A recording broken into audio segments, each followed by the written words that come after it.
lot of questions I get in some of these presentations on debt and credit, and feel free to keep putting questions in chat too. A couple more came in that I'll get to in a second.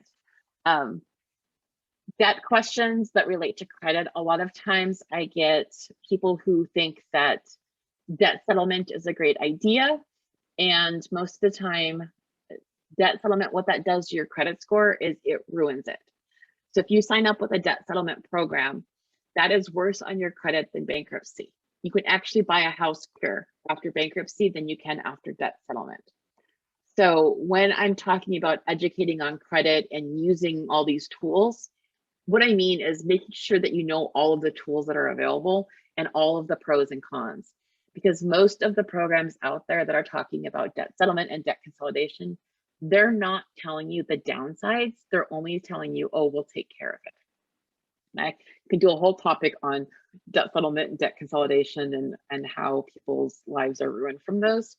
And sometimes debt settlement is okay. There are ways to do debt settlement, acceptable ways, but just be really careful that you're getting the full story if you're looking at that for either improving your credit score, getting back on track after a foreclosure or short sale, things like that. Just be educated and get good advice from someone not selling you a program.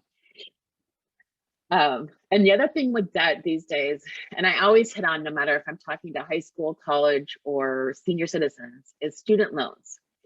So the student loan debt right now in the US is approximately $1.7 trillion. And the only thing keeping it at 1.7 is the 0% interest because of the CARES Act that's going through September of 2021. Student loans are generally horrible, horrible loans to take on. I always tell people, clients, whoever I can talk to, never take on student loans for anyone else, including your children, your grandchildren, your stepchildren, your dogs, whoever. Don't take on student loans for anyone else. The reason why I say that, and that may sound really, really like a strict, weird, aggressive rule. I see so many people these days where they took on these student loans for their kids, or mostly kids. It's not as much grandkids, but mostly kids. And now they're trying to get to retirement and they're in their 60s. And the debt is like $200,000 from all these Parent Plus loans that people took on. And there's no way they can retire. And their Social Security is now being garnished at 15% for federal student loans, which the Parent Plus loans all are. So student loans are horrible predatory things.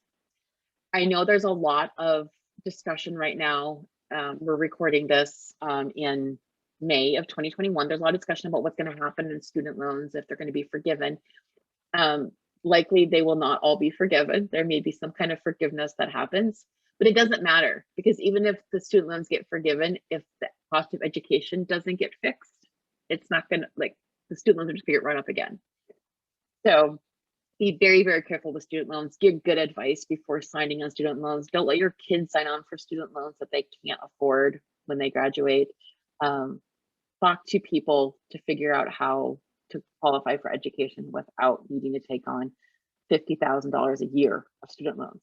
So that's my soapbox. I always warn people about student loans because I see so much of that these days. Other questions that I get oftentimes with credit is identity theft questions, like what can you do? The FTC's website on identity, if you go to identitytheft.gov, is the best resource out there for a lot of identity theft questions and what happens with credit and how you can fix things, how you can freeze things on your credit. One question that just came in on chat was, should I add my kid as an authorized user to my credit card to start building their credit? That works for some. Some cards don't report anymore authorized users. They caught on to that game. So some cards don't report, but if you have a card that reports, and you may not know until you add them as an authorized user,